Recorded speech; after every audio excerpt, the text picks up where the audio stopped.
What's up guys, it's Tommy here and welcome to a brand new Liverpool transfer news video, and we must talk about Jude Bellingham because the Henderson-Bellingham love-in was brilliant to see during and after the England-Senegal game, and pretty much Jordan Henderson and Trent hasn't left Bellingham's side during the England camp, and especially in the past 2 days. The amount of pictures and videos that I've seen with Henderson, with Bellingham and Trent also with Henderson and Bellingham, it's pretty safe to say that Henderson and Trent are trying to get Bellingham to sign for Liverpool, and they are doing everything in their powers to convince Bellingham to accept Liverpool's offer behind the scenes. And Bellingham also has spoken glowingly about Jordan Henderson, and Jordan Henderson is one of Bellingham's role models, so I think Liverpool have as good a chance as anybody to sign Jude Bellingham. And Florian Plettenberg, a German sports journalist, has said that Man United have hardly any chance left to sign Jude Bellingham. It's basically a triple fight between Liverpool, Real Madrid and Manchester City. Liverpool and Jurgen Klopp are really pushing to get this deal over the line. They are trying everything in their powers to convince Bellingham to join Liverpool, and not at any price, of course, because Liverpool still want to follow the financial fair play rules and regulations. And until the Liverpool takeover happens, which I will make an update video on tomorrow, until then Liverpool have a limited amount of money that they can spend. Also, I apologize for not uploading yesterday. I've been pretty much daily uploading for the past few years on my channel, but yesterday I had a really bad headache and a stomach bug, so I wasn't feeling well, so that's the reason why I couldn't upload. But today I'm feeling much better, and from tomorrow it will be at least one video every day, but maybe two as well. I'm planning to upload a career mode video tomorrow as well. So Jude Bellingham is Liverpool's top transfer target for centre midfield, but their next two transfer targets, according to Florian Plettenberg, are from South America, and they are pretty much guaranteed to be Enzo Fernandez and maybe Moises Caicedo. They are the two top midfielder targets that Liverpool want to sign, but the number one target and Liverpool's priority is Jude Bellingham. And you could see in the England-Senegal game that Bellingham, at just 19 years old, grabbed this game by the scruff of the neck and guided guided England to a victory. And that's wishful thinking that he will guide Liverpool to similar victories. And that reminded me of a Steven Gerrard. I don't want to compare the two players because Steven Gerrard was one of the best players of Liverpool, but Bellingham reminds me of a young Steven Gerrard who can pretty much do everything in midfield. Bellingham is such an all-round brilliant player. He can tackle, he can defend, he can run, he can shoot, he can score, he can assist, he can put brilliant passes, brilliant through balls into the forward's path. He can play as a defensive midfielder, as a box-to-box midfielder, as an attacking midfielder. He has even the pace to play on the wing if it's necessary. Bellingham can do everything and anything that he wants to do, and he's still only 19 years old. He's still a teenager. I can't stress this enough. He plays and behaves like a 27-28-year-old mature, experienced, world-class midfielder already, and that is so rare in today's football world. And we are, I think I'm as starstruck as all the Liverpool fans by watching his levels just going up in this World Cup with England. And it looks like the big stage doesn't face him. The England shirt in a World Cup crushed so many players before. The pressure that comes and the expectation that comes from the English media is huge. The English media, pretty much in every tournament, wants England to win the World Cup or the Euros, and the players are expected to perform at the highest level. Yet Bellingham seems like he enjoys being at the biggest stage. He enjoys the responsibility, and I think he's made to play for a really huge club like Liverpool. And I think he should make the move, because to learn from Jurgen Klopp in the next few years, to learn from the likes of Jordan Henderson and James Milner and other experienced players. Maybe James Milner will not be at Liverpool next season, but to learn from Mohamed Salah and Bobby Firmino and other very experienced players, Thiago as well. I think Jude Bellingham's game would evolve so much if he were to sign for Liverpool, that I think it makes a lot of sense for him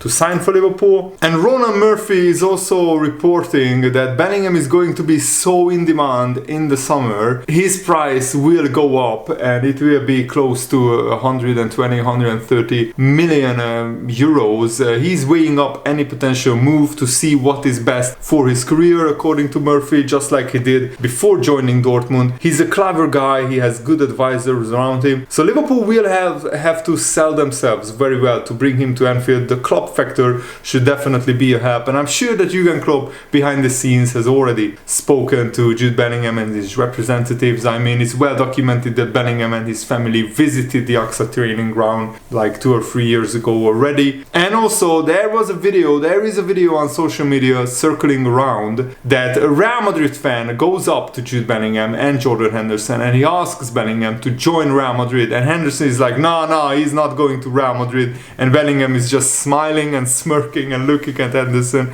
and Henderson is looking at Jude Bellingham.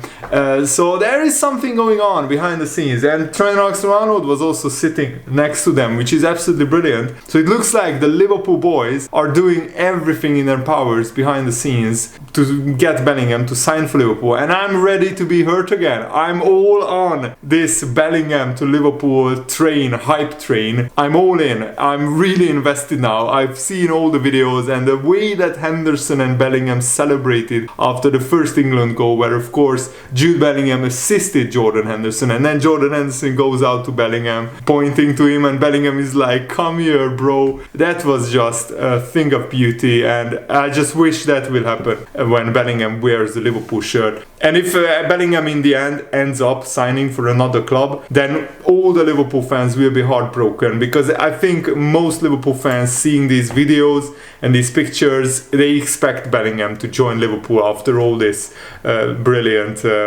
camaraderie that they have between themselves. And also Bellingham defended Jordan Henderson, saying that a lot of people are posting a lot of rubbish about Henderson not being good enough to start for England, and yet he was one of the best players of England against Senegal. He scored the opener in a brilliant attacking move, and he was also instrumental in a lot of England attacks. To be fair, Senegal were actually the better team in the first 30-35 minutes, but then England scored with their first big chance through Henderson, and after that the game returned and England were ruthless in their finishing. I think France will be a huge test for this English side, but if there is a team who can knock France out, it's England, because they have the firepower to match France. Yes, they don't have a player like Kylian Mbappe, who is pretty much the best striker at the moment. It looks like it. He's just absolutely unplayable. He scored 2 absolutely fabulous goals against Poland. The last Mbappe goal, the third France goal, where he just curls it into the top corner. That was absolutely pure, world-class, beautiful football. It will be a huge blockbuster game. It could be a World Cup final, England against France. These two teams have, I think, the best attacks at the World Cup at the moment. They are scoring a lot of goals, both teams, so I'm really looking forward to the game. The former Watford goalkeeper Ben Foster on his podcast said, when Jordan Henderson starts, some people think, oh bloody hell, Jordan Henderson? I'm not joking, I would rather have him starting ahead of most players in that England midfield. I'm not joking, he's that captain that you need on the pitch. On the pitch, Jordan Henderson is the main man, he is the guy that's shouting and pointing and getting everybody going. He raises the tempo, and he is also in fine form at the moment. It looks like his early season Liverpool form is behind him now, and Henderson is playing much better than he was at the start of the season. I was calling Henderson to be dropped from the starting 11 because he made so many individual mistakes and so many errors. But in this England team, also he has 2 brilliant midfielders, Declan Rice and Jude Bellingham next to him, so they are covering for him when he bumps forward, and that's a huge help when it comes to not exposing Henderson leaving that midfield area and going forward, and that's where the goal came from. But actually Henderson is playing really well for England in this World Cup, and he deserves to start. He has now started 2 games in a row, and hopefully he will keep his place against France. That will be a huge test. And Henderson still has a lot to give for England and for Liverpool, and he's now in his 6th major tournament with England, which is a joint record alongside the likes of Wayne Rooney and other England legends, England greats. And Trent also said that Jordan Henderson deserves a lot more praise. He's criminally underrated as a footballer. Bellingham also said this, by the way. He's someone who can influence games. When people think of him, they think about shouting, running,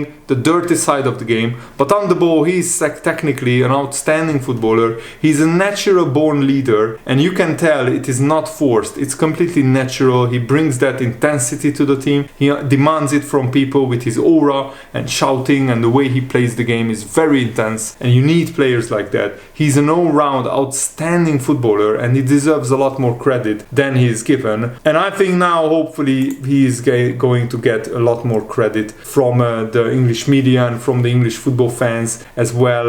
Jude Bellingham rates him very highly, and that's all you need to know, because Bellingham knows a lot about football already. He's very knowledgeable, and also his interviews are brilliant. If you haven't already, make sure to watch a lot of Jude Bellingham interviews. He's a lot more mature than I was, or certainly most people are, at just 19 years old, so credit to him, and hopefully he will be a Liverpool player very soon. And Liverpool will have to match Manchester City's offer for Jude Bellingham, it looks like, because Pep Guardiola, according to some newspapers, he is planning to sell Jack Grealish to fund the Jude Bellingham transfer. Jack Grealish became the most expensive player in British football history last summer when he joined Man City. His first season wasn't as good, and in his second season he's not scoring or assisting enough goals, so I don't think Man City would lose a lot by selling Jack Grealish, and it's really worrying if they sell Jack Grealish for a lot of money, then Man City will have even more spending power. Gary Neville also admitted that he was more than a little unnerved by the brilliant relationship between Jude Bellingham and Henderson and Trent Alexander-Arnold. He said, "The whole thing unnerves me. Foden next to Bellingham. You see him going for a walk with Trent Alexander-Arnold. You see Henderson cuddling up to Bellingham. You think, you cheeky little sods, you know what you are trying to do. The reality, he's more likely to go to Liverpool than Man City because where they are at, what they are doing. You can't rule out Europe or Manchester United when it comes to Bellingham. Of course you can't rule Man United out, but I think they are way behind in the race. I see Real Madrid, Man City and Liverpool being mentioned the most often when it comes to Jude Bellingham, and I think he will come back to the Premier League. Many people said this about about Bellingham's next destination. Even Jamal Musiala, his Bayern Munich, of course his not teammate, but he's playing in the Bundesliga as well, and he said that Bellingham is going to go back to the Premier League, where of course he wants to show England and English football fans what he can do. And I think it says it all that Bellingham posted after the England game, "Put some respect on Jordan Henderson's name." That's what he posted on his Twitter account with 4 pictures. And that is absolutely brilliant, because it looks like Bellingham is a huge fan of Jordan Henderson, and they have a very good relationship, so hopefully we can see that relationship flourish with Liverpool as well, hopefully in the summer. I don't think there is any chance of Liverpool signing Bellingham in the January transfer window, but let's wait and see what happens. And also, to finish this video off, I want to share a brilliant story with you guys with Trent Alexander-Arnold. When Aaron Ramsdale, the current Arsenal goalkeeper who used to play for Stoke, I think, and then Bournemouth, he said, Trent Alexander-Arnold said, "I remember going into my room one time. I open the door and I see some kid from Stoke just in there, Aaron Ramsdale, some goalie I don't know. I'm thinking, who the hell did they stick me with here? Because I'm not good with new people. I'm not good at all with new people. I struggle to open up. So when I don't know people, I don't mean I just can't open up. I can't be myself around them. But as soon as we started talking, we started laughing. We got on very, very well. We always spoke about stuff we used to do. And what is really weird, Trent said that they used to have Harry Potter marathons where by night they would watch a new Harry Potter movie every night. That was our thing during training camps with England. So that is pretty funny. I didn't know that Trent loved the Harry Potter movies. I'm not the biggest fan of them. I don't mind them, but I wouldn't watch a Harry Potter marathon every night. Well, that's quite funny and hilarious. So I thought I would share this story with you guys. I really hope that you guys enjoyed this video, and again, I'm sorry I didn't upload yesterday. I wasn't feeling too well. I'm not back to 100%, but I'm getting better and better. So tomorrow I will be back into the full swing of things. Thanks for watching. Have a nice day. See you later. Goodbye.